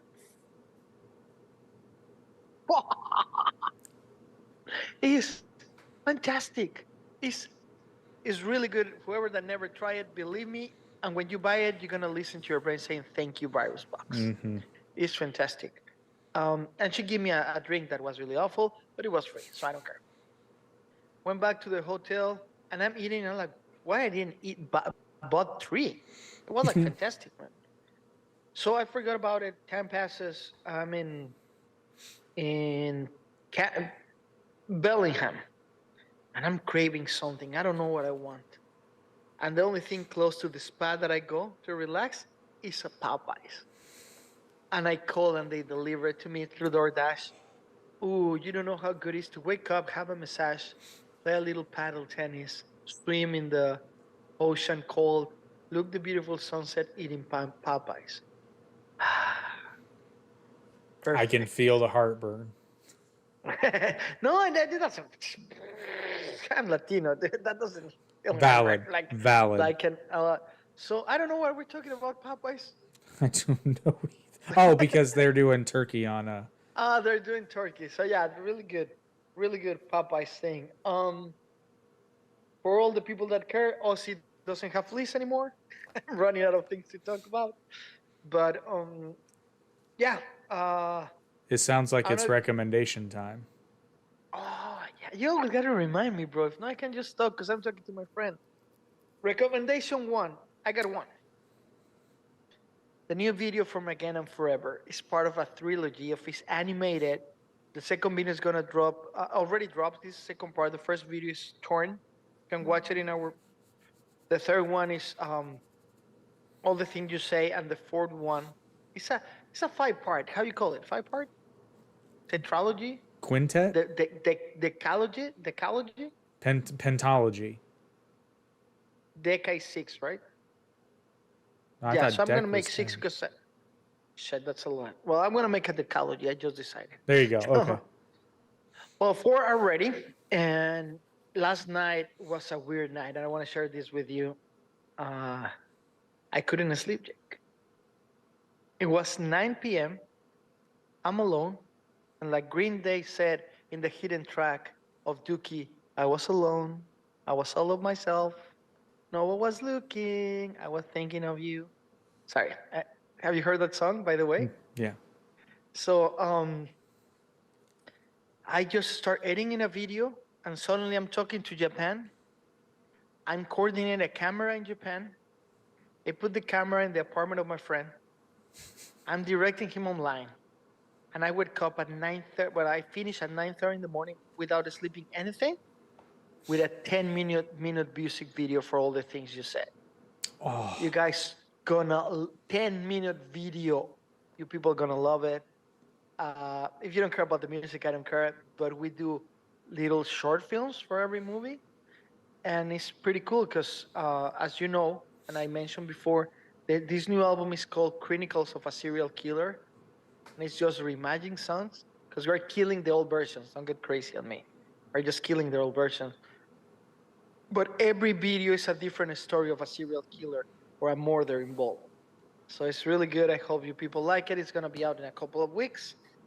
Just gotta make some tweaks, and I'm really proud of that because, and technology is so good nowadays that I shot a video without pre-production in less than 6 hours and edited in 4 hours. So that was pretty cool.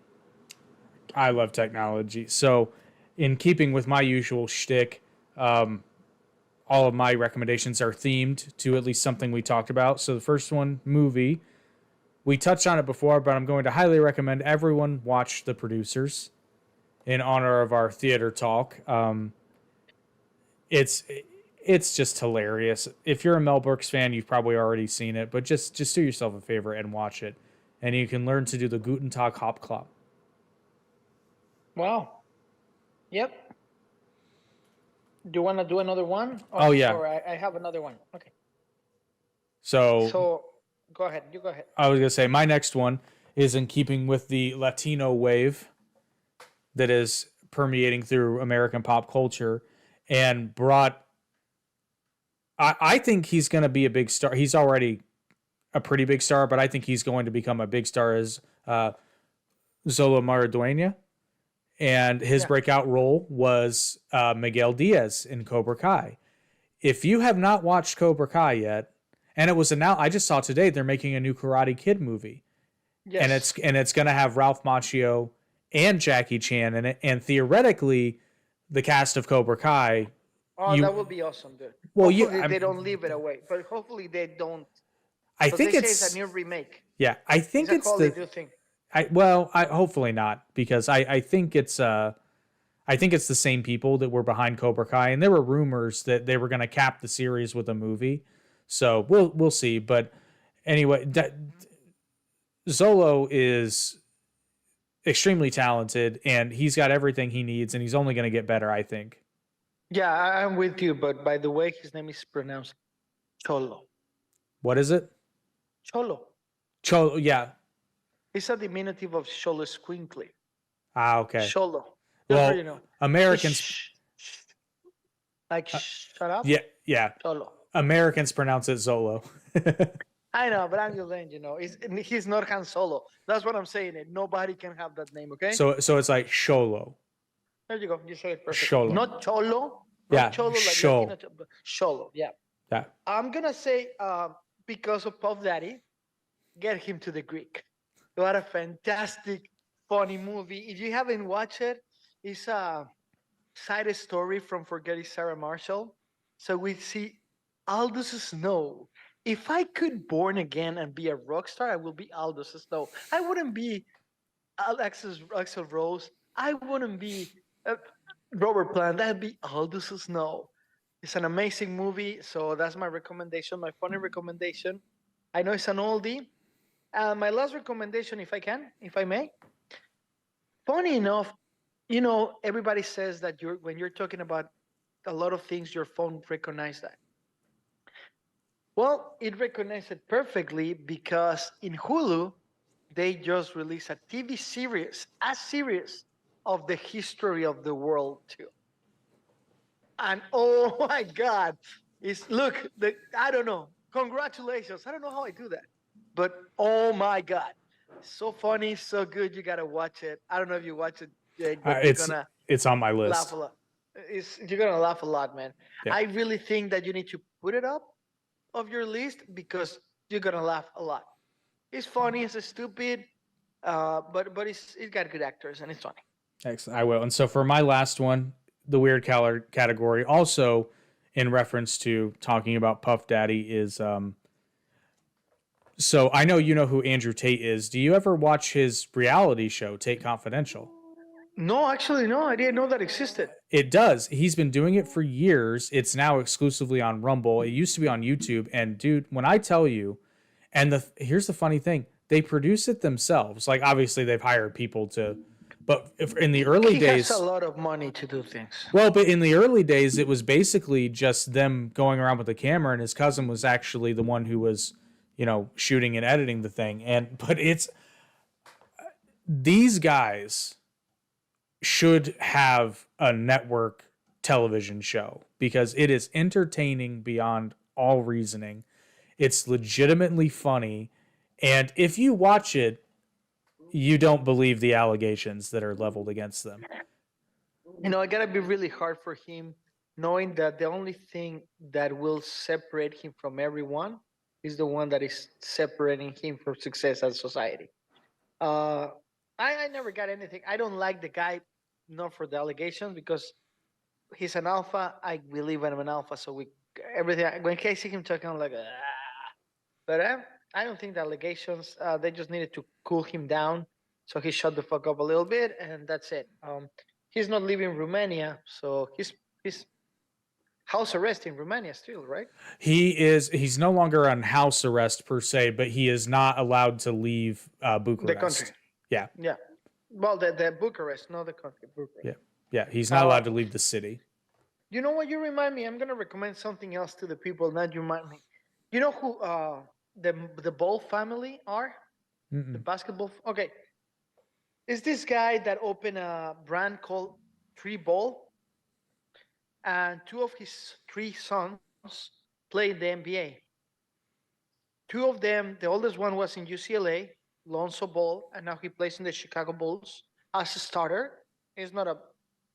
Then the middle one made a mistake in China. He went and stole some sunglasses with friends on the college where they were his stupid thing to do because the guy is not poor at all. But he went in jail in China, and actually Donald Trump make a call for him to get released. How that's how important and connected the Ball family is.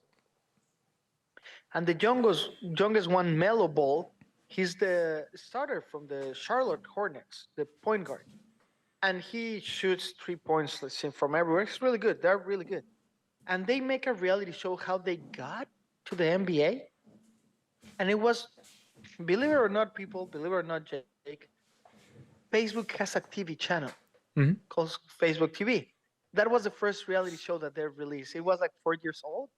But if you watch the way to the NBA, he's, the dad, the original Ball, because that's his last name, he's a funny, conflicted guy and weird. And you see how they get into the NBA. It's really good. You remind me of that. This is not political or anything, but you're gonna enjoy the time. If you like basketball, his company generated $1 million in a mom and pop's company just selling shoes and T-shirts, and now they're millionaire. They don't have an issue with money at all. But it's really good. You gotta watch it. It's fun. Excellent. Well, Well, that pretty well closes it. thank you very much. I don't know how long we went today. A 2 hours and 1 minute. I was going to say a little over 2 hours. Yeah. So, well, thank you everybody for enjoying Toon Talk once again. We will see you on the next episode. Please be sure to like, share, and subscribe. Help the channel grow so we can bring you more and more content that you love. And if you don't do it, go fuck yourself. Yeah, fuck off. Why are you watching if you don't like it?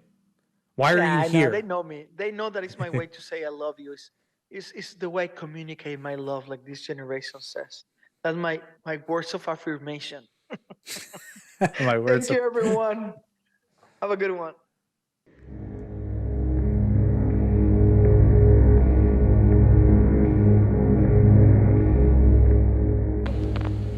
I have a dream